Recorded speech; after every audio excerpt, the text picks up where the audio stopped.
Hi guys, my name is Dustin with TownWeb. I want to give you a quick Cliff Notes version of a video presentation that I gave in August 2018 about the subject 508 compliance. So ADA, America's Disability Act 508 compliance, is really talking about electronic information technology should be accessible to people with disabilities. So the whole goal of 508 compliance is to eliminate the barriers that people have in order to consume information technology, specifically websites. This is a misnomer that people look at a wheelchair symbol and assume this is people with disabilities and that people with disabilities are people that are in wheelchairs. The fact of the matter is that most people with disabilities have something that is not visual. So it's also a little bit rude to ask people the nature of their disability. Visual disabilities is one of the bigger things that we're looking to tackle as a web design company. It could be people with blindness, color blindness, so on and so forth. And in order to include people with limited visual abilities, is that we need to have a website that's going to be easily navigable using screen readers. And one of the big things is that the website should still operate with full capacity, full function, even though people are using screen readers. There's also people that have limited physical abilities. It could be somebody who has a temporary disability by breaking their hand or breaking their arm, and they can no longer use the mouse or the trackpad, which means that they have limited ability to navigate a website because it's not easy or not comfortable for them. It could also include people who have just very limited reduced dexterity or fine motor controls. In other words, when we build websites, we have to make it easy so that if people have difficulty using a mouse and they need to use the keyboard or something else, that they can still navigate it. Or if people have limited abilities in typing, that they can use a mouse and navigate through the entire part of a website.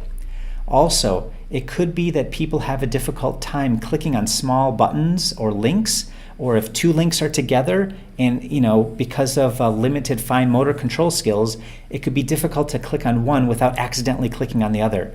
So these are things that we as a web development company look into to make websites accessible for people that have limited physical abilities. Limited hearing ability is with regard to not being able to hear the spoken word. It could be not able to discern voice from background noise or background music, or understand who is speaking in a 2 or more person conversation. I don't think it's so relevant in the websites that we're developing because very few if any of our customers are actually putting like audio files or video files, but those that do, in order to make your website accessible to people with limited hearing abilities, if you're putting video online, you should also include subtitles. Better to include embedded subtitles on those videos so people can read it. If you're uploading your meeting minutes as audio files for people to listen to, it's going to be very helpful if you have audio transcriptions of those same minutes posted online so people can also read them.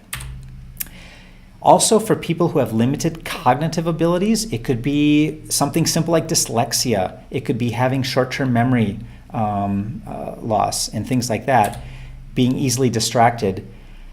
Therefore, the website should not be super complex with buttons everywhere like websites were designed in the 1990s.